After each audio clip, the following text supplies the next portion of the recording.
오늘 우리에게 주신 하나님 말씀은 요엘서 1장 1절에서 12절 말씀입니다. 부드엘의 아들 요엘에게 임한 여호와의 말씀이라. 늙은 자들아 너희는 이것을 들을지어다. 땅의 모든 주민들아 너희는 귀를 기울일지어다. 너희의 날에나 너희 조상들의 날에 이런 일이 있었느냐. 너희는 이 일을 너희 자녀에게 말하고 너희 자녀는 자기 자녀에게 말하고 그 자녀는 후세에 말할 것이니라. 팥쟁이가 남긴 것을 메뚜기가 먹고 메뚜기가 남긴 것을 느치가 먹고 느치가 남긴 것을 황충이 먹었도다. 취하는 자들아 너희는 깨어 울지어다. 포도주를 마시는 자들아 너희는 울지어다. 이는 단 포도주가 너희 입에서 끊어졌음이니 다른 한 민족이 내 땅에 올라왔음이로다. 그들은 강하고 수가 많으며 그 이빨은 사자의 이빨 같고 그 어금니는 암사자의 어금니 같도다. 그들이 내 포도나무를 멸하며 내 무화과 나무를 긁어 말갛게 벗겨서 버리니 그 모든 가지가 하얗게 되었도다. 너희는 처녀가 어렸을 때 약혼한 남자로 말미암아 굵은 배로 동이고 애국함 같이 할지어다. 소재와 전제가 여호와의 성전에 끊어졌고 여호와께 수종드는 제사장은 슬퍼하도다. 밭이 항무하고 토지가 마르니 곡식이 떨어지며 새 포도주가 말랐고 기름이 다하였도다. 농부들아 너희는 부끄러워할지어다. 포도원을 가꾸는 자들아 곡할지어다. 이는 밀과 보리 때문이라. 밭의 소산이 다 없어졌음이로다. 포도나무가 시들었고 무화과 나무가 말랐으며 석류나무와 대추나무와 사과나무와 밭의 모든 나무가 다 시들었으니 이러므로 사람의 즐거움이 말랐도다. 아멘. 오랫동안 봄마다 제가 궁금했던 것이 있습니다. 작고 여린 새싹이 어떻게 굳은 동토를 뚫고 솟아날 수 있었을까요? 길을 걸어가다 마주한 작은 새싹이 오랜 시간 제게 던진 질문입니다. 생명이 있는 것은 다 아름답다라는 책을 읽다가 비로소 질문의 답을 찾았습니다. 겨울이 지나 봄이 되면 낮과 밤으로 큰 온도 차이가 발생합니다. 땅에 깃든 수분이 얼고 녹기를 반복하면서 어떤 틈이 생기는데 그 틈을 물의 길이라 부릅니다. 씨앗은 그렇게 생긴 물의 길로 솟아날 수 있었습니다. 신앙의 여정에도 새로운 생명이 솟아나는 물의 길이 있는데 바로 애통입니다. 애통하는 이들은 당연하게 여긴 현실을 낯설게 보기 시작합니다. 또한 애통하는 이들은 현실과 다른 무엇인가를 갈망하기 시작합니다. 더 나아가 애통하는 이들은 몸을 일으켜 더 아름다운 무엇인가를 향해 걸어가기 시작합니다. 그리스도께서 애통하는 자가 복이 있다 말씀하신 것이 진실인 까닭입니다. 그리고 함께 읽은 요엘서가 우리에게 건네는 성찰이기도 합니다. 요엘서를 처음 만나는 날이기에 요엘 선지자와 요엘서의 배경을 먼저 간략하게 확인하겠습니다. 이후 본문의 내용을 살펴보고 이 말씀이 우리에게 주는 도전과 위로를 나누겠습니다. 우선 요엘서의 배경과 기록 연대를 살펴봅시다.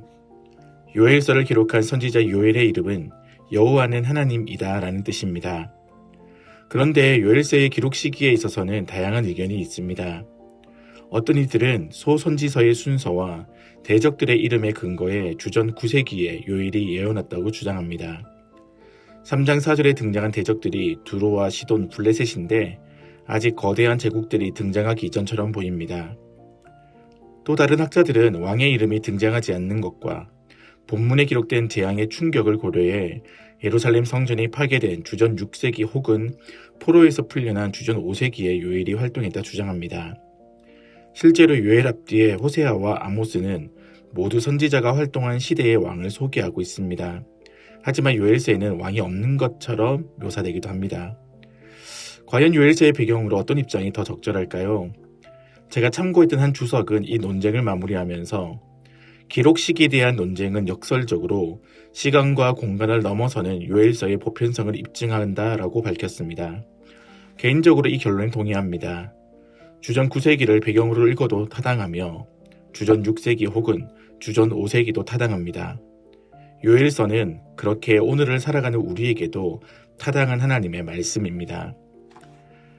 모든 시대와 장소에 타당한 요엘서의 시작이 함께 읽은 1장 1절부터 12절입니다. 그 시작은 평온했던 삶을 뒤흔든 깊고 넓은 충격입니다. 시간적으로는 오랜 세월을 산 늙은 자들에게도 충격이었고, 공간적으로도 다른 곳에서든 유사한 사례를 찾아볼 수 없을 정도입니다. 오랜 시간이 흘러도 언약 공동체의 트라우마처럼 남을 사건입니다. 그 사건을 사절은 팥중이가 남긴 것을 메뚜기가 먹고, 메뚜기가 남긴 것을 느치가 먹고, 느치가 남긴 것을 황충이 먹었도다 라고 소개합니다.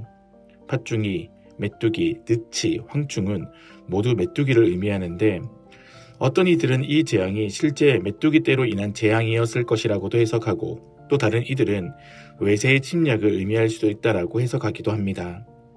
메뚜기 떼로 인한 경제적 어려움과 전쟁의 위기를 함께 묶어 내우외환으로 해석하는 것이 적절하다 생각합니다. 한때 많은 청년들이 헬조선이라는 말로 그들이 맞이한 시대의 어려움을 표현했었는데, 우리 역사에서 정말 헬조선을 살았던 세대가 있습니다. 1590년대 태어난 세대들입니다. 태어나자마자 1592년에 발생한 임진전쟁을 겪었습니다. 중년이 된 1920년대에서 30년대에서는 거듭된 청나라의 침략을 받았습니다. 이런 전쟁을 겪고 겨우 살아남은 이들은 조선 인구의 5분의 1이 사망한 경신대기근을 겪기도 했습니다.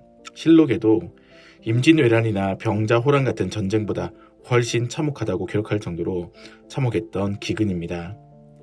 1장 4절에 기록된 재앙이 얼마나 크고 깊은 것인지 짐작할 수 있습니다.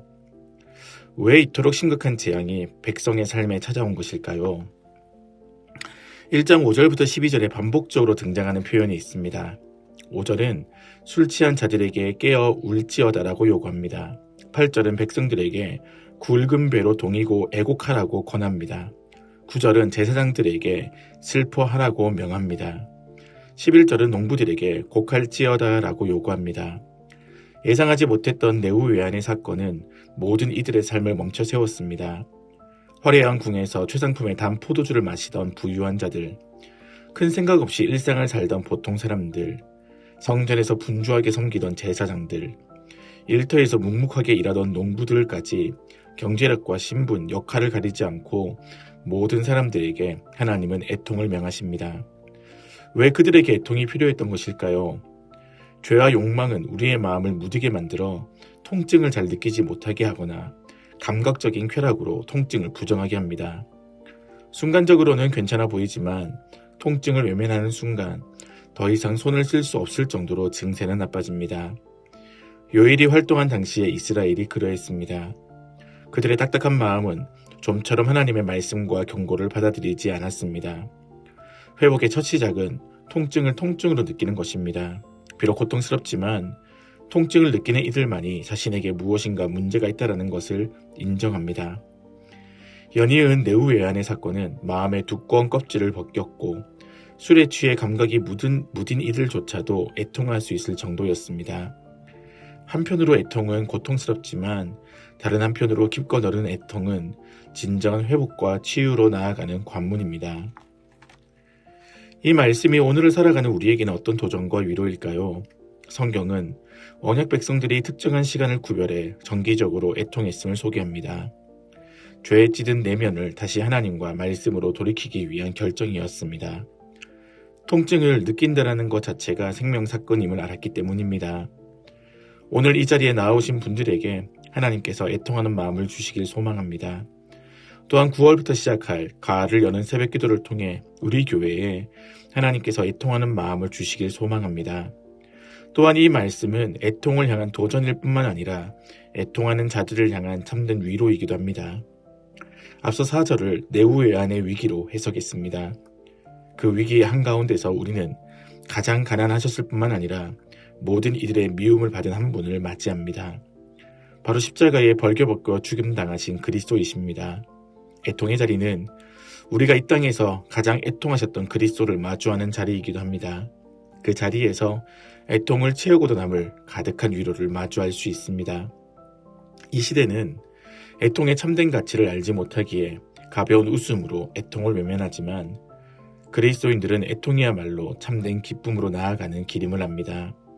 애통하는 이들은 더 깊게 애통한 그리스도 앞에서 그리고 그리스도 안에서 참된 위로를 누리고 또한 다른 이들을 위로하는 위로자가 될 것입니다.